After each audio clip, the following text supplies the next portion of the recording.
ஆகாஷ்வாணி.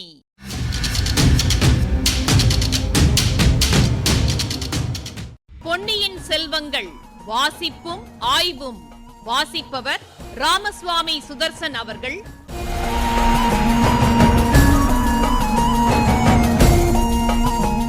மகாராஜாதிராஜ ராஜகம்பீர ராஜமார்த்தாண்ட ராஜகுலோத்துங்க ராஜகுலதிலக ஈரேழு 14 லோகத்தின் அதிபதி பாரா.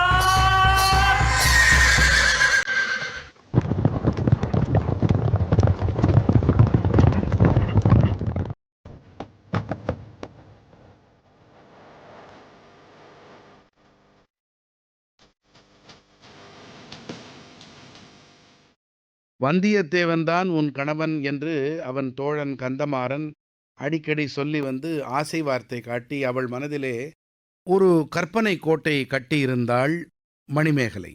திடீரென்று 6 மாதங்களுக்கு முன்பாக, இல்லை இல்லை, அவன் ஊர் பேர் தெரியாதவன், அவனுக்கென்று ஒரு ராஜ்யம் இல்லை, சொத்து இல்லை, எந்த சம்பத்தும் இல்லை, எதுவுமே இல்லாத ஒரு நபருக்கு எப்படி உன்னை கல்யாணம் செய்து கொடுப்பது? ஆகையால் பின்னாளில் சக்கரவர்த்தி ஆக வாய்ப்பிருக்கக்கூடிய மதுராந்தகனுக்கு உன்னை மணமுடிக்கப் போகிறோம் என்று இப்பொழுது புதிய சுரத்திலே பேச ஆரம்பித்தான் மணிமேகலையின் சகோதரன் கந்தமாறன்.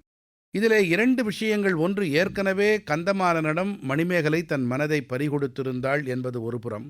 அடுத்ததாக மதுராந்தகன் ஏற்கனவே விவாகமானவன் என்பது இன்னொரு விஷயம். 3வது விஷயம், அவனுக்கு வீரமில்லை, அவன் ஒரு கோழை என்பதையும் அவள் அறிந்திருந்தாள். இந்த காரணங்களினால் தஞ்சாவூர் சிம்மாசனம் கிடைப்பதாயிருந்தாலும் சரி, தேவலோகத்து தேவேந்திரனுடைய சிம்மாசனமே கிடைப்பதாயிருந்தாலும் சரி, மதுராந்தகனை மணந்து கொள்ள முடியாது என்று அடம் பிடித்தாள் மணிமேகலை. அப்புறம் இன்னொரு செய்தி தெரிய வந்தபோது அவளுடைய மன உறுதி வலுவடைந்தது. பெரிய பழுவேட்டரையர் கடும்போருக்கு வந்திருந்தபோது பின்னோடு இளையராணி நந்தினியும் வந்திருந்ததாகச் சொன்னார்கள். ஆனால் அவள் அந்தப்புரத்துக்குள்ளேயே வரவில்லை. கடம்பூர் அரண்மனை பெண்களை பார்க்கவும் இல்லை. இது முதலில் வியப்பை அளித்தது. அரண்மனை பெண்டிர் அதை பற்றி பரிகாசமாகவும் நிந்தனையாகவும் பேசிக்கொண்டார்கள். பிறகு கொஞ்சம் கொஞ்சமாக உண்மை தெரிந்தது. மூடுபல்லக்கில் இளையராணி வரவில்லை என்றும் மதுராந்தகன் வந்திருந்தான் என்றும் அறிந்தபோது மணிமேகலையின் அருவருப்பு அதிகமாயிற்று. சீச்சி, இப்படி பயந்து கொண்டு மூடு பல்லக்கில் பெண் வேஷம் தரித்து கொண்டு வருகிறவனையா நான் மணவாளனாக வரிப்பேன்? ஒரு நாளும் இல்லை என்று மணிமேகலை உறுதியடைந்தாள். மதுராந்தகன் மூடுபல்லக்கில் அரண்மனைக்கு வந்திருந்த அதே சமயம் கந்தமாறனின் சிநேகிதன் வந்தியத்தேவனும் வந்திருந்தான். அவன் அந்தப்புரத்துக்கு வந்து சற்று நேரம்தான் இருந்தான். எங்கிருந்தோ அப்போது மணிமேகலைக்கு அளவில்லாத நாணம் வந்து பற்றி கொண்டது. மற்ற பெண்களின் பின்னாலேயே நின்றாள். வந்தியத்தேவனை நேருக்கு நேர், முகத்துக்கு முகம் நன்றாக பார்க்கக்கூட இல்லை.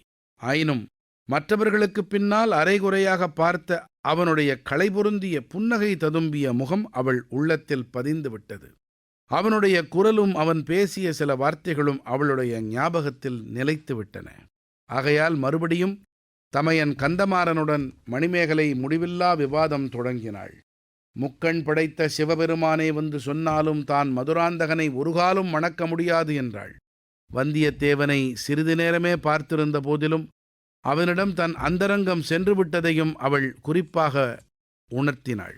கந்தமாறனுக்கு இது அளவில்லாத கோபத்தை உண்டாக்கிற்று. முதலில் நல்ல வார்த்தையாகச் சொல்லி பார்த்தான், பயன்படவில்லை.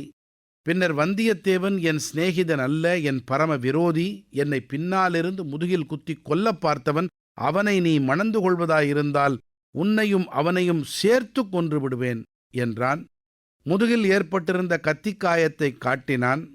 பழுவூர் இளையராணியின் பரிவான சிகிச்சையினால் உயிர் பிழைத்து எழுந்ததையும் கூறினான். என் பேரில் உனக்கு எள்ளத்தனை விசுவாசமாவது இருந்தால் வந்தியத்தேவனை மறந்துவிடு. இதை கேட்ட பிறகு மணிமேகலையின் மனம் உண்மையில் மாறிவிட்டது. கந்தமாறனிடம் அவள் மிக்க பிரியம் வைத்திருந்தாள். அவனை கொல்ல முயற்சி செய்த பகைவினை தான் மணந்து கொள்வது இயலாத காரியம்தான். ஆகையால் வந்தியத்தேவனை மறக்க முயன்றாள். ஆயினும் லேசில் முடிகிற காரியமாயில்லை. அடிக்கடி எதிர்பாராத சமயங்களில் அவனுடைய புன்னகை ததும்பிய முகம் அவள் மனக்கண்ணின் முன்பு வந்து கொண்டிருந்தது. பகற்கனவுகளிலும் வந்தது. ராத்திரியில் கண்ட கனவுகளிலும் வந்தது. இதனாலெல்லாம் சில மாத காலமாக மணிமேகலை அவளுக்கு இயற்கையான குதூகலத்தை இழந்திருந்தாள். சோகமும் சோர்வும் அவளை பீடித்தன. கல்யாண பருவம் வந்துவிட்டதுதான் இதற்கு காரணம் என்று முதியோர் நினைத்தார்கள். பிராயமொத்த தோழிகள் அவளை அது குறித்து பரிகாசம் செய்தார்கள். வேடிக்கை விளையாட்டுகள் மூலம் அவளை உற்சாகப்படுத்த தோழிமார்கள் முயன்றார்கள். அது ஒன்றும் பலிக்கவில்லை. மறுபடியும் சில நாளாக மணிமேகலை சிறிது உற்சாகம் கொள்ளத் தொடங்கியிருந்தாள். மதுராந்தகனுக்கு அவளை மணம் செய்து கொடுக்கும் எண்ணத்தை அவள் பெற்றோர்களும் தமையன் கந்தமாறனும் கைவிட்டதை அறிந்ததில் சிறிது உற்சாகம் உண்டாயிற்று. சக்கரவர்த்தியின் மூத்த புதல்வரும் பட்டத்து இளவரசருமான ஆதித்த கரிகாலருக்கு மணிமேகலையை கொடுப்பது பற்றி அவர்கள் ஜாடை மாடையாக பேசியது அவள் காதில் விழுந்தது. ஆதித்த கரிகாலரின் வீரதீர பராக்கிரமங்களைப் பற்றி அறியாதவர்கள் ஆண்களிலோ பெண்களிலோ தமிழகத்தில் யாருமில்லை. அவர் ஏதோ காரணத்தினால் மணம் புரிந்து கொள்ள மறுத்து வருகிறார் என்பதையும் அறிந்திருந்தார்கள். அப்படிப்பட்டவரை மணந்து கொள்வது என்றால் அது கனவிலும் கருத முடியாத பாக்கியமல்லவா? இந்த பரந்த பரதகண்டம் முழுவதிலும் எத்தனை ராஜகுலப் பெண்கள் அந்த பேறு பெறுவதற்காக தவம் கிடக்கிறார்கள்? இதையெல்லாம் எண்ணி மணிமேகலை ஒருவாறு உற்சாகம் கொண்டாள். காஞ்சியிலிருந்து ஆதித்த கரிகாலரும் தஞ்சாவூரிலிருந்து பெரிய பழுவேட்டரையரும் கடம்பூர் மாளிகைக்கு விருந்தாளிகளாக வரப்போகும் செய்தி அவளுக்கு மிகவும் ஒரு பழைய மாதிரி ஒரு குதூகலத்தை மீண்டும் அளித்தது. இந்த தடவை பழுவேட்டரையர் தம் இளையராணியையும் அழைத்து வருகிறார். நந்தினி தேவி தன் தமையன் உயிரை காப்பாற்றியவள். அவளுடைய அழகையும் குணத்தையும் அறிவாற்றலையும் பற்றி மணிமேகலை கந்தமாறனிடமிருந்து ரொம்பவும் கேள்விப்பட்டிருந்தாள். இந்த புதிய கல்யாண பேச்சுக்கு காரணமானவளே பழுவூர் இளையராணிதான் என்றும் கந்தமாறன் சொல்லியிருந்தான். அவள் கடம்பூர் அரண்மனையில் இருக்கும்போது அவளை தக்கபடி உபசரிப்பதில் மணிமேகலை முன்னால் நிற்க வேண்டும் என்றும் சொல்லியிருந்தான். மணிமேகலையின் உள்ளமும் அதற்கு தக்க பரிபக்குவம் அடைந்திருந்தது. பழுவூர் ராணியிடம் நல்லபடியாக சிநேகம் செய்து கொண்டு அவளுடைய பழக்கத்தினால் தஞ்சாவூர் அரண்மனை பெண்களை நாகரிகத்தில் தோற்கடிக்கக்கூடியவளாக தான் ஆகிவிட வேண்டும் என்று ஆசைப்பட்டாள். ஆதலின் ஒரு வார காலமாக மணிமேகலை ஒரே உற்சாகத்தில் மூழ்கி இருந்ததுடன் பரபரப்புடன் அரண்மனையில் அங்குமிங்கும் ஓடி விருந்தாளிகளுக்கு வேண்டிய வசதிகளை மேற்பார்வை செய்வதில் ஈடுபட்டிருந்தாள். முக்கியமாக பழுவூர் இளையராணிக்கென்று ஒதுக்கப்பட்டிருந்த அரண்மனை பகுதியில் சகல வசதிகளும் ஏற்படுத்தி வைப்பதில் அவள் கவனம் செலுத்தினாள். தமையன் வேறு சொல்லியிருந்தான் அல்லவா? ஆகையால் அரண்மனை பணியாளர்களை வறுத்து எடுத்து விட்டாள். அவளுடைய தோழிகளையும் வதைத்து விட்டாள். பழுவூர் ராணி தங்கப் போகும் அறையில் ஒவ்வொரு பொருளையும் 30 தடவை பெயர்த்தெடுத்து வெவ்வேறு இடத்தில் வைக்கும்படி வற்புறுத்தினாள். இளவரசர் ஆதித்த கரிகாலர் தம்முடைய சிநேகிதர்களுடன் தங்கப்போகும் அறைகளையும் அடிக்கடி போய் பார்த்து வந்தாள். யாரோ பார்த்திபேந்திரன் என்பவன் அவருடன் வரப்போகிறானாம். அவன் எப்படிப்பட்டவனோ என்னமோ. இந்த காலத்தில் யார் எவ்விதம் மாறுவார்கள் என்று யார் கண்டது? தன் தமையனுடைய சிநேகிதனாயிருந்த வந்தியத்தேவன் ஆதித்த கரிகாலரின் பரிவாரத்தைச் சேர்ந்தவன்தான். அவன் மட்டும் இத்தகைய சிநேகத்ரோகியாக மாறாதிருந்தால் இப்போது அவனும் வந்து கலந்து கொள்வானல்லவா? ஆம், எவ்வளவுதான் மணிமேகலை வேறு பரபரப்பான காரியங்களில் ஈடுபட்டிருந்தாலும் அந்த சிநேகத்ரோகியை அடியோடு மறக்க முடியவில்லை. பழுவூர் ராணி அன்று இரவே அநேகமாக வந்து விடுவாள் என்று சொன்னார்கள். ஆகையால் கடைசியாக நந்தினியின் அறை அலங்காரத்தை மணிமேகலை மேற்பார்வை செய்து கொண்டிருந்தாள். அப்போது பழுவூர் ராணிக்காக சுவர் ஓரமாக பொருத்தி வைக்கப்பட்டிருந்த முகம் பார்க்கும் கண்ணாடியின் எதிரில் வந்தாள். தன்னுடைய முகத்தை அதில் பார்த்து கொண்டாள். சிறிது நேரம் நிதானமாக பார்த்தாள். அப்படியொன்றும் தன் முகம் அழகில் குறைந்ததல்ல என்று தனக்குத்தானே முடிவு செய்து திருப்தி அடைந்தாள். கண்ணாடியை விட்டு போக எண்ணிய போது அதில் இன்னொரு முகமும் தெரிந்தது. அது தன் முகத்தின் வெகு அருகில் வந்து கன்னத்தோடு கன்னமூட்டும் நிலைக்கு வந்துவிட்டது. அவள் கனவில் அடிக்கடி தோன்றி தொல்லை கொடுத்து வரும் வாணர்குல வீரனின் முகம்தான் அது. அவளை அறியாமல் அவளுடைய வாய் குவிந்து கூ என்று சத்தமிட்டது. அடுத்த கணம் கண்ணாடியில் அவள் முகம் மட்டும்தான் தெரிந்தது. மற்றொரு முகம் மறைந்து விட்டது. இப்பகுதியின் ஆய்வினை வழங்குகிறார் ஐங்கரன் அவர்கள்.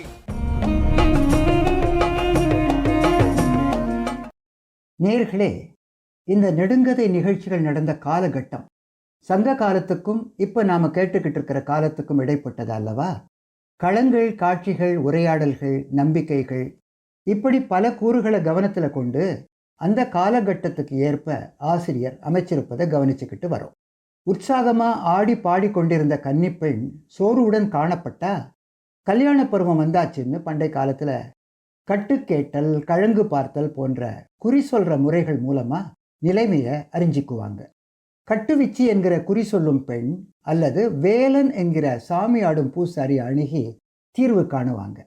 ஆடி 18 கடம்பூரில் குறவை கூத்து முடிஞ்சதும் வேல நாட்டம் நடந்துச்சு. தனாதிகாரியின் முன்னிலையில் நாட்டு நிலைமை பற்றின அருள் வாக்குக்கு சம்புவரையர் ஏற்பாடு பண்ணியிருந்தார். என்றாலும் தம் குடும்ப நலனுக்காக அப்பப்ப இந்த மாதிரியான வழிபாட்டு சடங்குகளை நடத்தியிருப்பார்னு ஊகிக்கலாம். சில மாத காலமாக பிரமை பிடிச்சவ போல இருந்து உடல் மெலிஞ்சு வந்துக்கிட்டு இருந்த காரணத்தால் தானே குந்தவை வானதியை ஜோதிடர் வீட்டுக்கு அழைச்சிக்கிட்டு போனா. சூரியனுடைய நட்புக்கு பனித்துளி ஆசைப்படலாமான்னு கேட்டு தன்னை அறியாம தம் மனக்குறைய சொல்லிட்டதை கேட்டோம். தம்முடைய கதாபாத்திரங்கள் அனைவருமே முக்கியமானவங்க தான் என்பதை கல்கியார் உணர்த்திக்கிட்டு வர்றதையும் கவனிக்கிறோம். வந்தியத்தேவனுடைய புன்னகை ததும்பிய முகம் மணிமேகலையின் மனக்கண் முன் வந்துகிட்டு இருந்ததுன்னு சொல்லிட்டு பகற்கனவுகள்லையும் இரவு கனவுகள்லையும் வந்ததுன்னு கேட்டோம். திருக்குறளில் கனவு நிலை உரைத்தல்ங்கிற பகுதியில் துஞ்சுங்கால் தோள் மேலராகி விழிக்குங்கால் நெஞ்சத்தராவர் விரைந்து இந்த குறட்பா நினைவுக்கு வருது இல்லையா? இரவு கனவுல இணைஞ்சி இருப்பவர் பகற்கனவுல விரைவா நெஞ்சுக்கு போயிடுறார். பண்டைய இலக்கியங்களில் அலர்னு ஒரு சொல் அடிக்கடி இடம்பெறும். ஒரு பெண் காதல் வயப்பட்ட விஷயம் எப்படியோ பரவிடும். சிலருக்கு மட்டும் தெரிய வந்தா இந்த காலத்தில் சொல்கிற மாதிரி கிசுகிசுப்பு ஆரம்பிக்கும். இந்த நிலையில் இதுக்கு பேர் அம்பல். பலர் அறிய பரவிட்டா அது அலர். கண்டது மன்னும் ஒரு நாள் அலர் மன்னும் திங்களை பாம்பு கொண்டற்று.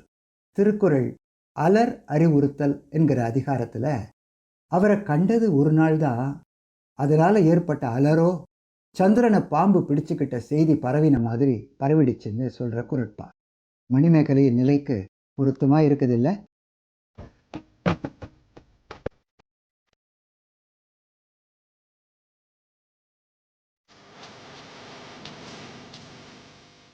பொன்னியின் செல்வங்கள் வாசிப்பும் ஆய்வும் கேட்டீர்கள். வாசித்தவர் ராமசுவாமி சுதர்சன் அவர்கள். ஆய்வினை வழங்கியவர் ஐங்கரன் அவர்கள். படைப்பு சென்னை வானொலி நிலையம்.